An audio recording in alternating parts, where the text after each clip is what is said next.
Beyond the classroom, cultivating life skills every child needs to thrive. Beyond the classroom, cultivating life skills every child needs to thrive. Of course, I am always glad to be here with you. This is another episode of the Parenting Talk Show with Coach Ayooluwa. And as you all know, I am your one and only parenting guru. When you see me on your screen, just know that I want to encourage you to always keep parenting with intention. My name is Ayooluwa Adedeji. I am a parenting coach. I am the founder and the lead consultant at the Mother Family Focus. At the Mother Family Focus, what we do is that we teach parents how to parent. Yes. We teach parents, we equip parents with skills and strategies that they need to raise well-rounded children. Yes, that is what we do at the Mother Family Focus. And today, if you have been following me for the past 2 or 3 weeks, you will understand what I am about to talk about today. And if you have missed the last 2 or 3 sessions of this show, kindly go to my YouTube channel. There's always a replay. Replay is always available for all the sessions we have had on the Parenting Talk Show with Coach Ayooluwa. So you're welcome again to this edition. Today we are continuing an important conversation. Yes, we are continuing an important conversations about preparing our children not just to pass exams, but to succeed in life. Yes, today's discussion will focus on how to prepare our children not just to pass exams, but also to succeed in life. In our last episode, we explored the pressure of academic failure and how to support our children emotionally. What to say when our children fail in their academics, what not to say, how to show up, to support our children when they fail. Why we do not want our children to fail. It is okay to prepare them in case it happens. Of course, in a journey of life, in one way or the other, we experience failure. If you can flash back, think back, you will know at some point in your life you have experienced failure. So even if our children do well in their examinations in the classroom, what about the examinations out there? What about the examinations out there? The real test of life is not in the classroom. No, it is out there. So as much as we prepare our children to do well in the classroom, we also need to teach them, to prepare them to do well in life generally. So today we will go deeper in our conversation. We will go more deeper in our conversation. Let me ask this question. Have you met a straight A student, very intelligent student, or a child who is doing well academically, but who can't just handle criticism?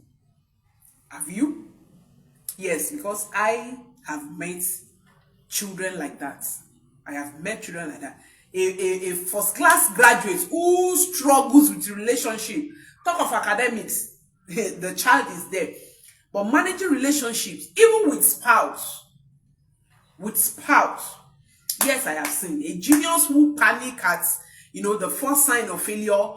You see them panic, yet such a person is good academically. Then, if you have met one, like I said, like I have, then you know what I am about to say, and you will understand today's conversation to the deepest. Education is the tool, but character is the foundation. Let me say this again for clarity purpose. Education is the tool, but character, you see this character, it matters lots. Character is the foundation. What does this mean? A child who is well prepared academically and who is character bankrupt will struggle in life. Will struggle in life.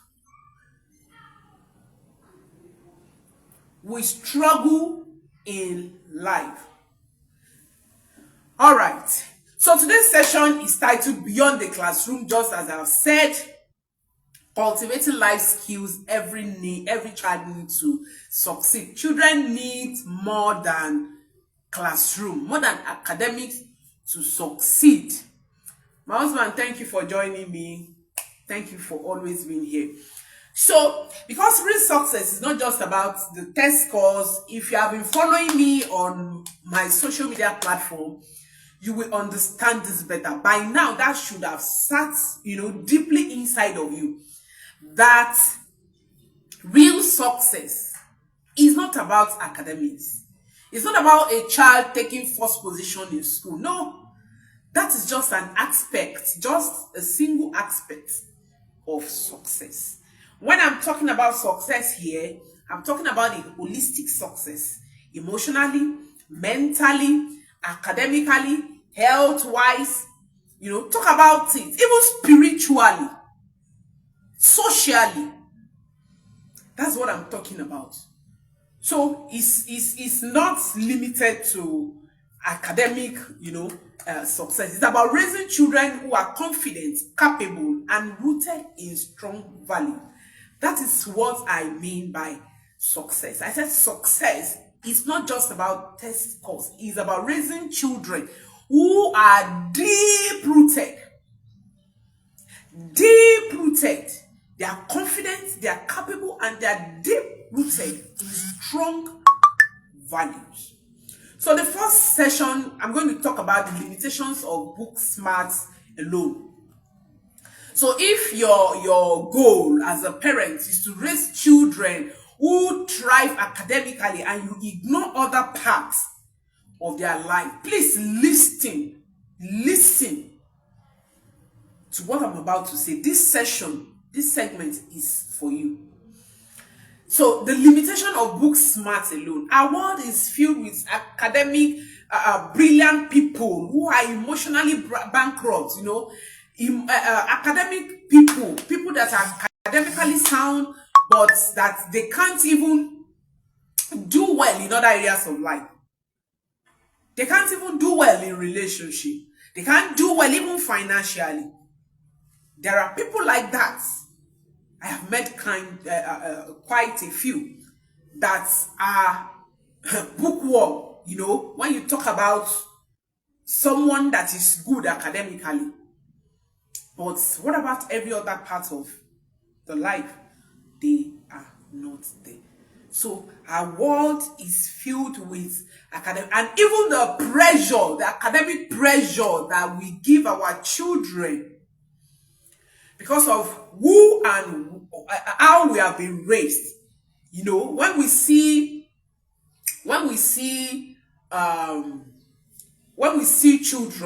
children results, and we see a child with A results, English language A plus, mathematics A plus, this A plus, that, and we see another child, maybe the child has C, we just conclude that the other child with A plus results is actually the one doing well. I'm not saying because the child is having A plus or is doing well academically, that child is not okay. No, that's not what I'm saying. What I'm trying to say is that success is holistic. And academic success is just one aspect of the success. It's just a fruit, just one fruit of success. Just think about it. Someone can solve equation but cannot solve conflict. Someone can solve the most difficult, equation, but simple conflict, such a person cannot solve. Someone can write code. I'm just, giving you this prompt to imagine but such a person can't just manage stress. They can memorize facts, but they lack empathy. Empathy. We are talking about the limitation of book smarts alone. These are what happened to people who are book smarts alone. Oba, Oba, excuse me. So these are things that happens to people like that, They can solve equations, but they cannot solve conflicts.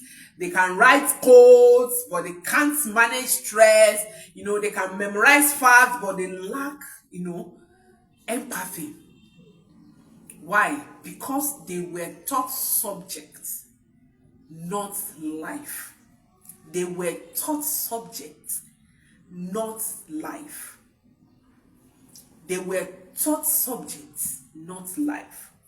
Don't stop at teaching your children subjects. Teach them life. Don't stop at teaching your children maths, English, chemistry, physics, biology. Mention those subjects. Don't stop at teaching your children subjects. Teach them life. Teach them life. We need to raise all children, not just high-performing children. I said it. I said success is holistic. So we need to raise children who are whole, who are not just high performer, performing machines. Children that are just doing well academically. No. We need to raise children who are whole, all round. That should be our target. All right. A child may ace tests but fail life's exam if they don't learn how to relate, reflect, or recover. A child may score A plus parallel in exam, but such child can fail in life if that child has not been taught how to relate, how to reflect, and how to recover. And I call this the 3 R's of life. The 3 R's of life. They are so important. A child needs to be taught how to relate, how to reflect, and how to recover. 3 C's of life. 3 C's of life. If you have to write this down, please do. Please do. You need to teach your children how to relate, how to reflect, and how to recover. Let's go on. You will understand that better. Why do you need to do this? Because grades opens door, but life skills keep those doors open. Let me explain this, or let me say this again.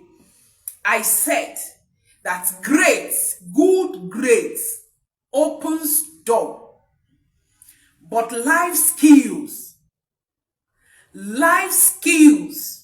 will keep those doors open. Father Ken, me favor, thank you for joining me. I recognize you. So as much as you are preparing your children to have good grades, so that those good grades can open doors for them, also equip them with life skills that will keep those doors open. In other words, your child can get, some doors opened with their grades, but without life skills, those doors may eventually get closed, which means that nothing has actually happened. In fact, in a situation like that, the child is likely to get broken. The child is likely to get broken. So I said good grades open doors, but life skills keep those doors open. Now let's move to the second segment of our discussion, the life skills that really matters. What are the life skills that really matters? So let's break down the essential life skills that every child must learn. It is a must. If you want your children to thrive, if you don't want them to just survive, you want your children to thrive, then these life skills, they are must. They are skills that you must teach your children. They are life-saving skills that you must teach your children. And the number one that I want to talk about is resilience. Resilience is the ability to bounce back from failure, from bullying, from mistakes or rejection. Children who are not, resilient, who are not taught resilience, who don't know how to bounce back after disappointment, after breakdown, after bullying, after unpleasant situation, they easily, break under the slightest pressure. Children who are not taught to manage failure, that's why I keep saying it. Let your home be a training ground for failure for your children. And all this prayer, I don't want my child to fail. I don't want my children to fail. I want my children to pass. I want you take your children to school from morning till maybe around 4. The child closes from school. Lesson teacher is waiting. After the lesson teacher, go and take your book and read. No breathing space, no time to learn other things, no time for other activities, no time to play. Let your home be the training ground for failure. I won't tell my children that I don't want you to fail. Fail in my house, so that you will learn how to manage failure in case you fail outside there. Who told you that if your child passes all the exams, your child will not go for interview and fail? Who told you? Who told you that even if your child is a contractor, your child will not submit proposals and the proposals will be rejected? That's failure. That is failure. So if you have not prepared your children to be able to manage unpleasant situations at home, so when they get into the world out there and the world hits them hard because they lack resilience, those are the children that will fall into depression. Some will even take their lives, just like what happens this last JAMB examination. As a matter of fact, that was what prompted all this discussion that I'm having. In my list of topics I want to discuss on this show, the last 3 topics were not there. But it saddens my heart to hear that a child kills him or herself, takes his or her life because of failure of exam. Why? That should be the least problem. Yes, a child failed the exam. Fine, you have failed. Why did you fail? Sit down, analyze it. What did you do? Learn from that mistake. How can you try again so that this mistake will not repeat itself? And you try again. That is how to make it in life. So you need to teach your children resilience. And one thing about teaching resilience is not what you teach by mouth. You don't call your children and sit your children and say, when you fail, don't stop there. No. These are practical, these are lessons that children learn through experiences. Through experiences. You can even use game to teach resilience. By the way, let me inform you about our upcoming play therapy course at the Model Family Focus. These are things that we are going to teach in that course. How to use game to teach your children resilience. We will teach you how to use games to correct behaviors, to teach important values, important life skills. Don't miss it when the registration is on. So you need to teach your children that failure is feedback. Failure is feedback. Failure is feedback. Disappointment is not defeat. Not at all. You need to teach your children that disappointment is not defeat. That's a feedback for you to examine what went wrong and how can I do this better.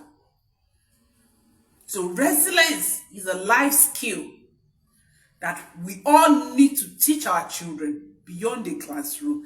These skills are not skills that are taught in the classroom. They are skills that are taught in the home. Those of you that will say, I will beat my children, allow us to beat our children, allow us to do our children anyhow. See, anyhowness in parenting will lead to anyhowness child. Permit me to say that. To say that these are things that with skills that we need to focus on and teach our children. Resilience, ability to bounce back after failure, ability to rise again and say, oh, this is not me, I can try again, I can do better, I can. As a person, I have failed exams. I have failed exams, not once, not twice. No, maybe, yes, twice. I think, yes, twice. I failed exam twice. Is it written on my forehead that I failed exams? No. Why? Because I learned from that mistake and I tried again. And that has given me confidence to push on. Number 2 is emotional intelligence. I made a video on emotional intelligence, how to raise emotionally intelligent children. If you have not watched that video, you need to go to my YouTube channel to watch that video. It's going to help you and it will explain this session in a clear terms to you. Emotional intelligence, EQ. EQ is more predictive of success than IQ. EQ, emotional intelligence, is more predictive of success than IQ. I will try to explain this, but if you need to understand this more, you may need to contact us at the Model Family Focus. Now, a child who is emotionally intelligent, a child who is emotionally intelligent will thrive in life more than a child whose intelligence quotient is high. Did you get that? Let me try again. Let me try to explain that concept better. IQ is intelligence quotient. If a child has high intelligence quotient and lacks emotional intelligence, that's EQ, that child will only survive. That child will only survive. That child will have it rough in life. Compared to a child who is emotionally intelligent, whose emotional quotient is high and whose intelligence quotient is low, that child will thrive. I hope I'm able to explain better with this viewpoint of mine. I hope I've been able to convince you. So what I'm trying to say is that as much as IQ is important, EQ is more important. As a matter of fact, a child who is emotionally intelligent will do well with intelligence quotient. We have high intelligence quotient. So all these IQ, I want my children to have IQ, that IQ is high. Focus also on emotional intelligence, EQ. Focus on that too. It is also very, very important. As much as IQ is important, EQ is also important. And with all that I know, with what I know, I will choose EQ twice over IQ. Because a child, I said it in that video on my YouTube channel, how to raise emotionally intelligent children. Children who are emotionally intelligent, they grow up to be good friends, they have good social skills, they are better spouses. Yes, they know how to, be a good husband or a good wife. Probably if you are watching me and you are not married yet, one of your standards should be a woman or a man with high emotional intelligence, not dark, tall, lanky, and all of that. All right, so that's just on the lighter mood. So I said that EQ is more predictive of success than IQ. So help your child to name their feelings. How do you raise emotionally intelligent children? Emotionally intelligence works around emotions, feelings. Help your children to understand how and what they are feeling is important. I've said this over and over again, all through 2024 years, last year. What we taught our children was emotional intelligence. And as I speak now, we have a feeling wheel on the wall in our living room. A feeling wheel with images that talks about different emotions. Even a lot of us as adults, we can't name our feelings. We can't express how we feel. And that is why at every slightest provocation, we become violent. So you need to teach your children to name their feelings, to regulate their emotions, and to empathize with others. These three things, they are important when you want to raise emotionally intelligent children, when you want to raise a child with high EQ. You need to teach them to be able to name their feelings.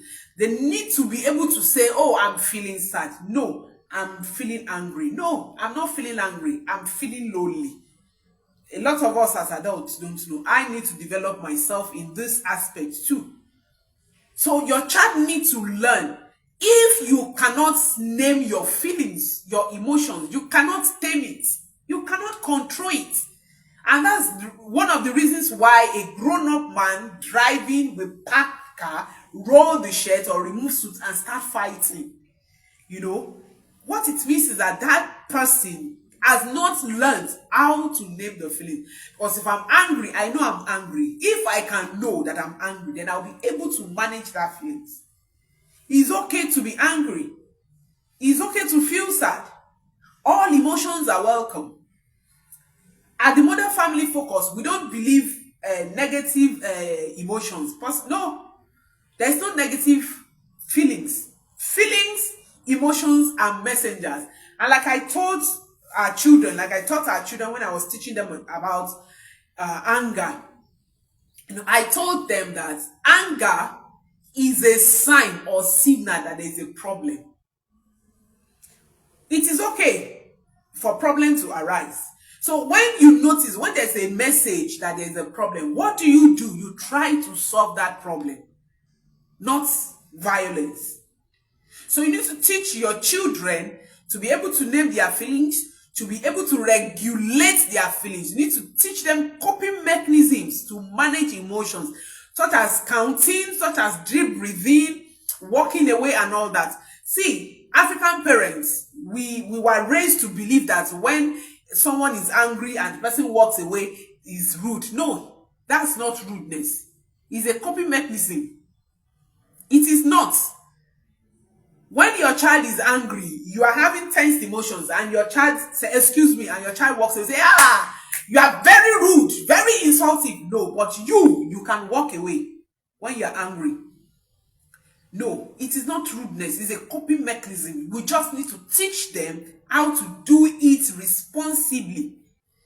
There's no crime when a child say, oh, please, ma, I'm having big feelings. I need some time to process my feelings. What is rudeness in that? So these things are important. And Empathy. Empathy. These are three causes of raising emotionally intelligent children. Empathy, putting yourself in another person's shoe. Most of us lack these skills. Empathy. Empathy. That is why someone will do business with another person and the other person will try to jilt the other person. Empathy. If it was you, would you do the same? My big auntie, Auntie Shade, thank you for joining me. I've missed you. It's been a long time. Yes, happy new month, ma. I love you. Thank you for always joining me. That is empathy. If you put yourself wearing another person's feelings, putting yourself in another person's shoe, what if what is happening to this person is happening to me? And imagining what is going on. We need to teach our children. These are life skills that will save them a lot. The next one, I've talked about resilience, I've talked about emotional intelligence. The next one is critical thinking.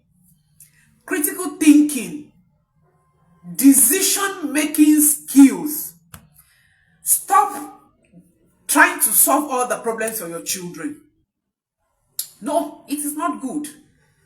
Because we don't want our children to fail, want our children to be perfect, want our children to do everything the way we want, we rush to solve their problem. When you do that to your children, you are killing that child's critical thinking skills. No, don't solve all the problems for your children. Age-appropriate problems, allow your children to face it. Allow your children.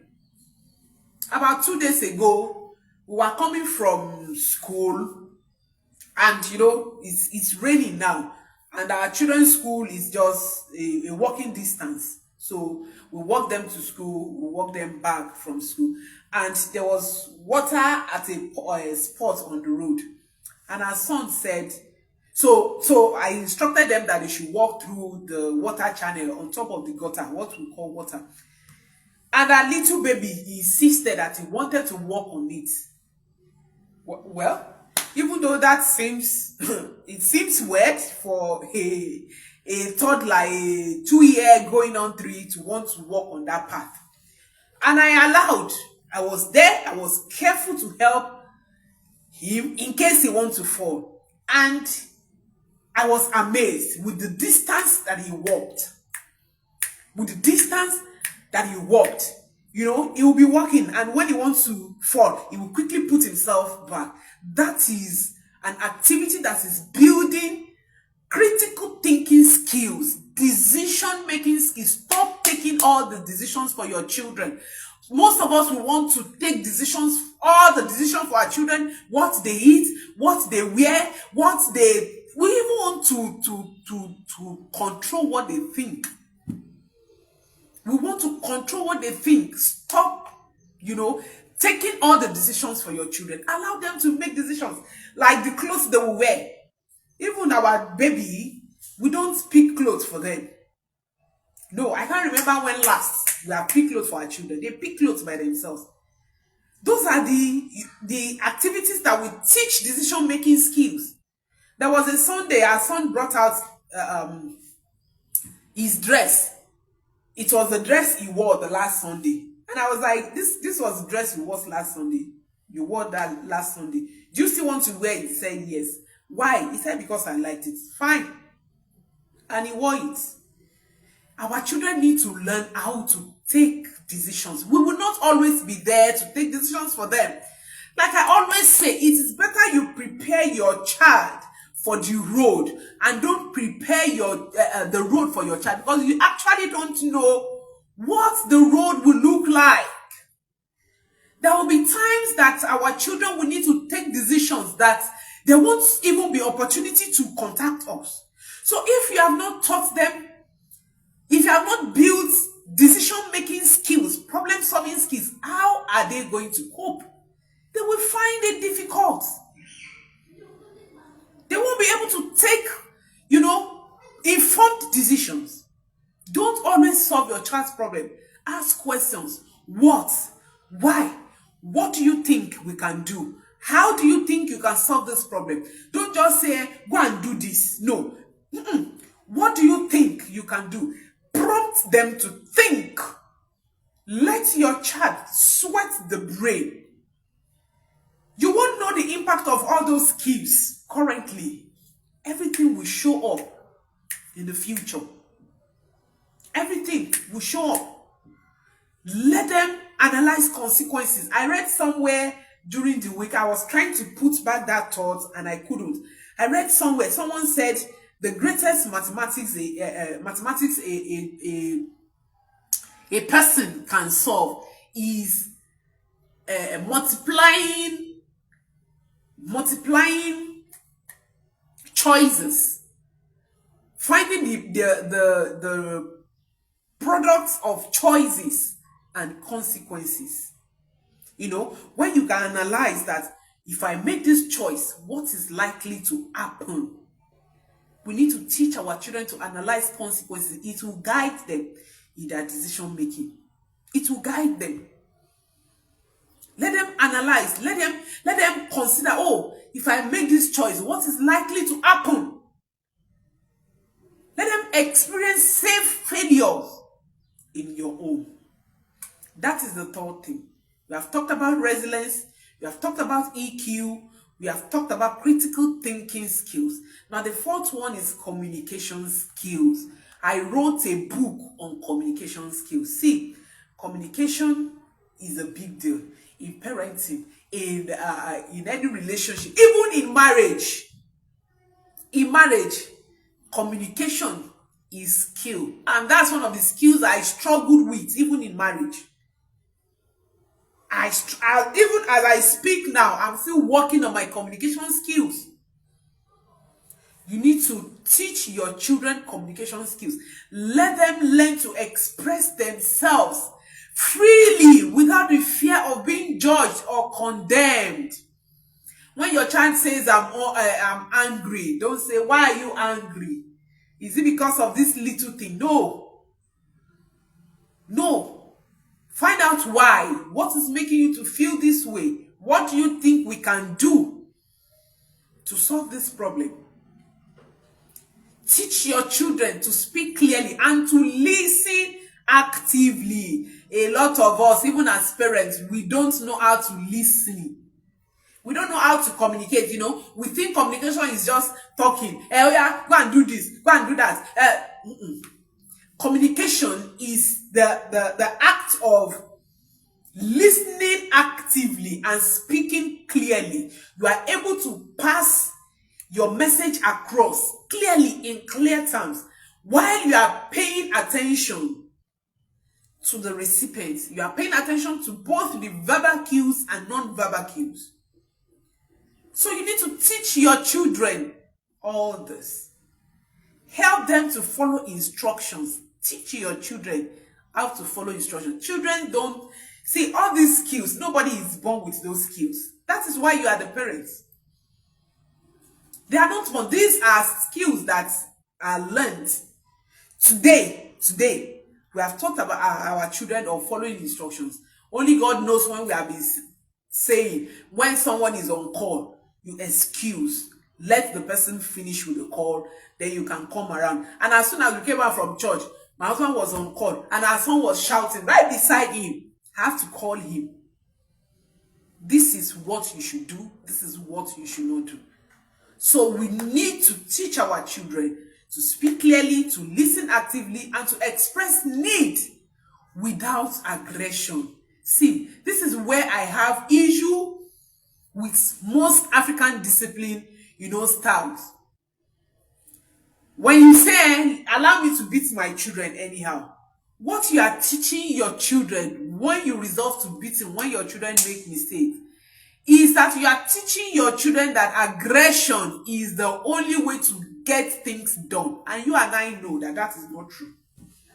That is not true. That bas is the way to get things done. Let your children feel safe, Let them express their need without aggression. They can say, I'm angry. They can be angry and they'll still say, I'm angry. In fact, our son will say, I'm very angry. I'm very sad. You know, expressing needs without aggression. The fifth one is responsibility and discipline. Give them structure. Put consequences in place.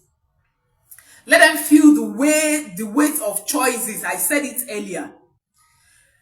Don't bail your children out when they make bad choices and the consequences is staring at them. Allow them to face the consequences. Don't bail them out. Your child say, I don't want to eat this food. And maybe you are the permissive parents. You know, permissive parents will always allow the children to have their way. We have had a session. I have taught on different parenting styles. If you missed that session, it's available on my YouTube channel. Different parenting styles and how they affect your children. There's this permissive parent. Anything the child wants. I don't want my child to be angry. I don't want my child to be sad. I always want my children to be happy and all of that. If you are the type and you cook, maybe you cook beans and your child says, I don't want to eat beans. So say, okay. So what do you want to eat? Should I cook rice for you? Or will you eat bread? Will you eat this? Not that the child is allergic to the food. If the child is allergic to the food, of course, I can understand. But you are not allergic to the food. And I cook. Hey, yeah, my friend. How are you? Good day, fellow planner. Thank you for joining me again. Thank you. I see you. Not that your child is allergic to the food. Your child is not allergic to the food. But because you're a permissive parent, you want your child to be happy. You want your child to, to be comfortable. You allow everything. You do not allow your child to face consequences, natural consequences, not beating. If I cook I cook one food, and any of my children says they don't want to eat, and you are not allergic to that food, face hunger now. They know. There's a popular saying here, you will not die. Yes, if you don't eat this night, if you don't have dinner, you will not die. And honestly, you will not die. That's allowing a child to face consequences, natural consequences. It teaches responsibility. It teaches discipline. Your children will learn to take responsibility, to be responsible for their behavior, for their choices, for their actions. And it will teach them disciplines. Raising a child to succeed in life takes more than homework. Let me say this again. Raising a child to succeed in life, it takes more than homework. Oh, you're going to do your homework, so that you will not fail, so that you will score well, so that you will have good grades. See, success in life is more than homework. It takes hard work. Hard work. It takes hard work. And all these skills that I'm teaching you now, that you need to teach your children, they are hard work. When you are teaching your children resilience, you are teaching your children empathy, you are teaching your children decision-making skills, communication skills, you are working on your child's heart. You are working on your child's heart. And remember these scriptures, for those of us that are watching, that are Christians that are watching me. The scripture says that guide your heart with all diligence, for out of it flows the issues of life. It is the heart that will guide your children in taking decisions. So you really need to work on your children's heart. You really need to work on your children's heart. My big sis, Coach Bola, thank you for always joining me. I recognize you. Thank you. You really need to work on your children's heart. Raising successful children takes more than home work. It takes hard work. So let's move on. What is the role of the home? All this, I said it earlier in my introduction, that all these skills, they are not skills that a teacher will teach your child. They are not skills. There's no subject called resilience. There's no subject called communication skills. There's no subject called decision-making skills. I've not heard about that. So These are skills that you teach your children in the home. I have always said this, that your home is a training ground. Your home is the training ground. If you like, take your children to boarding house.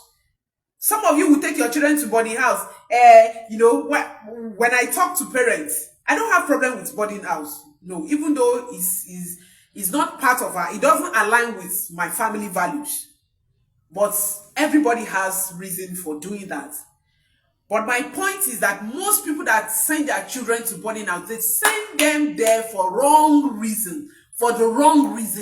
A parent told me, I sent my children to school, to boarding house, so that the child can learn independence. The independence that you can teach in your home, which is the training ground. Your home is a training ground. And wherever you send your children to, boarding house, school, abroad, wherever it is where they will make use of what you have taught them in your home. So what is the role of home in preparing your child for life? Your home is the first classroom for life skills. If you have to write this down, thank you, Auntie. Write it down. Your home is the classroom, the first classroom for life skills. Your home, before your child is introduced to one classroom in a school, your home is the first classroom. And this is how you make it count. This is how you prepare your home as a training ground for your children. Model it before you preach it. I can't overemphasize this. I don't think there's a session that I've handled that I don't talk about modeling. Why? Because I know firsthand that as parents, if we are able to model what we want to see in our children, the values we want to see in our children, the character and the attitude we want to see in our children, if we are able to model it, honestly, 70% of our job is done. You don't want your children to be telling lies, don't tell lies. You want your children to be hardworking, be hardworking. You want your children to be able to manage stress. Let them see you manage stress constructively. You as a parent, a visitor comes and you tell your child, don't tell them that I'm not around, because you don't want to see the person. And when the child is telling lies, say, I did not teach you lies. Oh, where is this coming from? It's a lie. You taught that child how to lie. So model it. You want your children to take responsibility for their actions. When you are wrong, apologize. I emphasized this last session. Apologize. A lot of African parents find it difficult, to say I'm sorry. I said it last session. There's never been a time that we sat our children down with, we are telling me sorry. No. We are telling, they learned that from us. Because if we do something wrong, we quickly apologize. And by the way, most parents don't even believe that they do something wrong. Because they are parents, they believe everything they do is right. No. That's a wrong mindset. You are not perfect. There are times you say things you are not supposed to say to your children. There are times you do things you are not supposed to do. When that happens, it's okay. That is not a problem. But what happens next? Apologize. That's how to model. You want your children to manage stress well. Speak respectfully. Speak responsibly when you are stressed. When I'm stressed, my children knows. I will tell them, please, I'm stressed. I need some time to process my emotions. Even yesterday, something happened and I was angry and I was frowning my face. And our son said, Mommy, are you angry? I said, yes, I'm angry. He was asking me questions. I said, please, I need some time to process my emotions because I'm angry right now. What you want to see, model it. Model it. If you are able to model it, you have little effort to teach your children those skills. Create growth mindsets. Create growth mindset. Let them make budgets for their allowance. Give your children opportunity to grow. Some of us, we don't want to release money for our children, because we don't want them to spend the money because they have not known how to manage money. So you don't keep money with them. When visitor comes, visitor give them money. Oh yeah, yeah, bring that money. Don't let it get lost, or you don't spend it anyhow. No, that is not a growth mindset. That you are not creating growth moments. Allow that child to handle money. Teach the child. As a matter of fact, from age 5, you should start teaching your children how to manage finances. Yes. If you have a close by shop, send your children. If it's safe, send your children to go and buy things. Explain money. Okay, this is 500 naira. If you buy 300 naira goods, this is the balance you will take. Teach them. You are going to the market. Go with your children. About 3 or 4 weeks ago, I went to the market. I went with my daughter and I taught her negotiation skills. Before we went, I have taught her, this is what we are going to do, this is what we are going to do, this is what we are going to do. When we get here, this is what to do, this is what we do. That is creating growth moments. Let your children lead family devotions once a week or as much as you can. Give them responsibilities. Don't say, you are too small. You won't do it well. They won't do it well. If they are not doing it now, how do they, get to know it well? Let them plan and cook meal. Let them cook. Let them take decisions. Yes. That is how to create growth moments. Encourage problem solving. I said this. I'm not going to dwell so much on this. Encourage problem solve. Don't rush to fix everything. Ask questions, guide thinking, and trust their process. Trust their process. All this, you can't do it. No, stop that. That's not a good statement. Even though when it is glaring that your child cannot do it, say you can't do it yet. You have not learned how to do it. I know that you can do it, but as at now, you have not learned how to do it. So you need to learn how to do it. Don't say you cannot do it. You are too small for this. No, you are not encouraging problem solving. Ask questions. What do you think can be done? What do you want to do? How can you solve this problem? How can we help this? That is how to encourage problem solving. Make room for emotions. Make room for emotions. I've talked about this in the session where I talked about excuse me.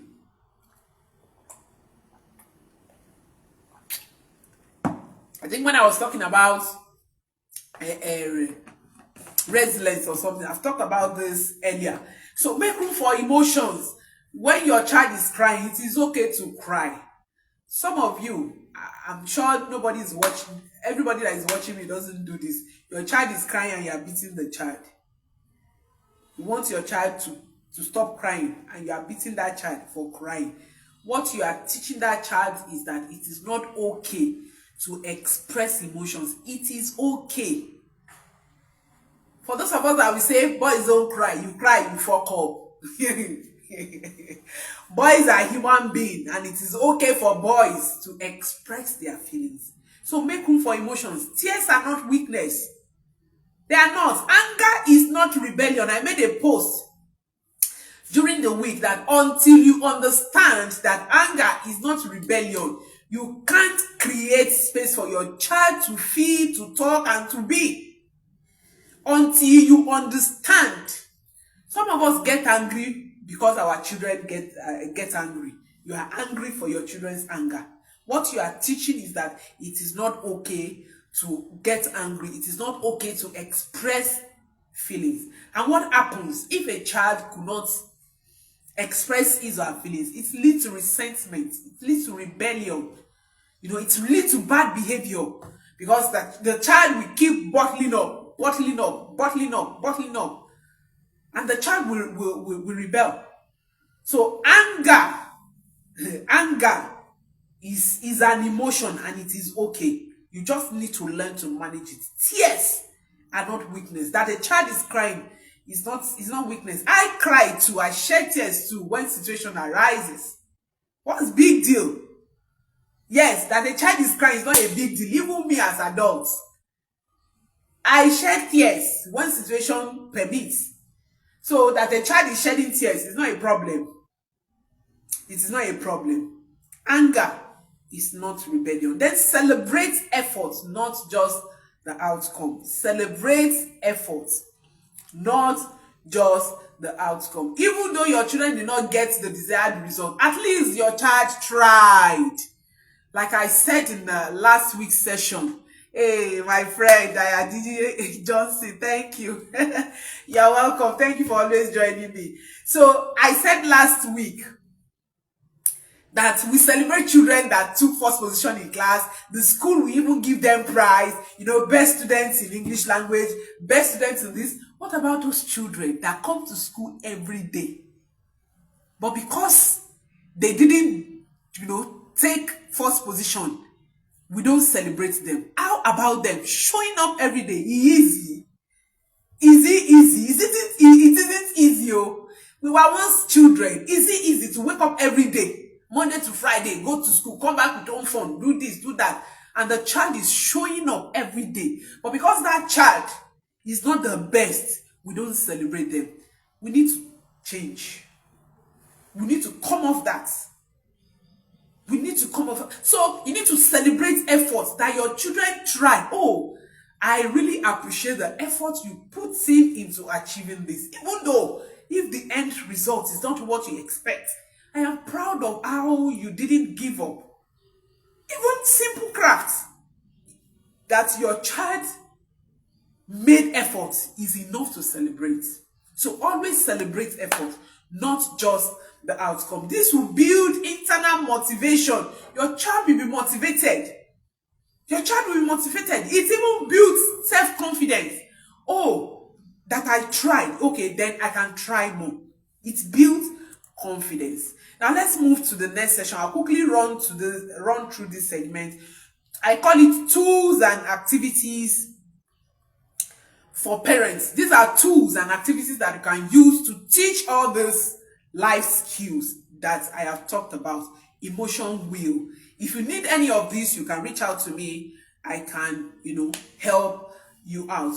Emotion will. Like I said in the beginning. Welcome back.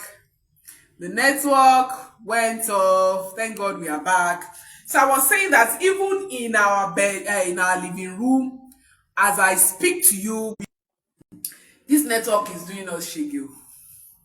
You're welcome back. So I was saying that emotion will, you can use emotion will to teach your children about emotions. You can have a will. As I speak now, we have feeling will. We call it feeling will. Feeling will, emotion will is still the same thing. What's this? Oh, God, network. So this emotion will teach your children how to label their emotions, how to express different names for emotions. Emotions will. Then decision journal. This will help them to reflect what they went through. If your children can write, you can have a journal so that they can put down what happened to them during the day, what went wrong, what went right, what they need to do differently, and all of that. The other one is chores and responsibility charts. You can use visuals to teach accountability. This will teach your children accountability. Role play. I don't know what else to do with this network. I don't know. Let's move on. So I was talking about chores and responsibility charts. You can use visuals to teach accountability. Then role play scenarios. What would you do if you are bullied? What would you do if something happens? How would you respond? Do role play. These are some of the things that I'm going to teach on our. You can also use value guides and family creed. See, if you are listening to me and you don't have your family vision, your family values, your family creed, please contact us at the Model Family Focus. One of our main courses at the Model Family Focus is family system installation. This course will teach you how you can run your family as a business. everything you need to put in place for your family to be functional. You need that. So you need to teach your children your family values, what you stand for, your vision. It is important. So you can use family value cards. You write your values, different values. You write it on a card. You use it to teach your children. Create cards with family values like respect, kindness, faith, gratitude. Depending on what your family values are, your family values may be different from mine, because our family visions are likely to be different. So you need to take this personal as a family and review them weekly. Here, at least 2-3 times, we review this in our family. So tools teach what words cannot teach. Tools, all these tools, they will teach much more than what your words can teach. So let your own become a training ground, just like I've said, not a trophy room. Not a trophy room. Let your home be the training ground, not a trophy room. I know that it is tempting to just focus on grades, on exams and awards, because of how our society, has been built to function. But I want to let you know that our children are more than students. You are not raising students. You are raising future leaders. You are raising history makers. You are raising leaders. So their future spouses, their future husbands. You were once a child. You are now somebody's wife, probably somebody's husband. My friend, Adebayo Omoba, you are now somebody's husband. My auntie Bola, you are now somebody's wife. We were once children, right? So you are not raising students. That your child is a student now doesn't mean your child will remain a student forever. No, you are raising history makers, future leaders. You are raising civil servants. You are raising citizens. You are raising pastors. You are raising doctors. You are raising different people. So we need to be intentional. That is what I am saying. We need to raise a child who knows who they are. We need to raise children that we know firsthand that this is who I am, not just what to achieve. That is success that lasts. So which of the skills are you going to pick this week to start teaching your children? All of these things that I've learned today, you can't do it at once. You pick a skill per time.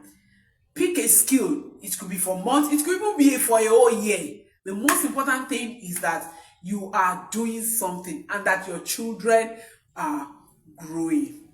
Thank you all for joining me. Every Sunday by 2 p.m. I am here with you talking about parenting. And honestly, believe me, I love to teach parenting. I love to be here with you. So thank you all for joining me for this session. See you again next week Sunday, same time, same venue. Until next time, keep parenting with intention.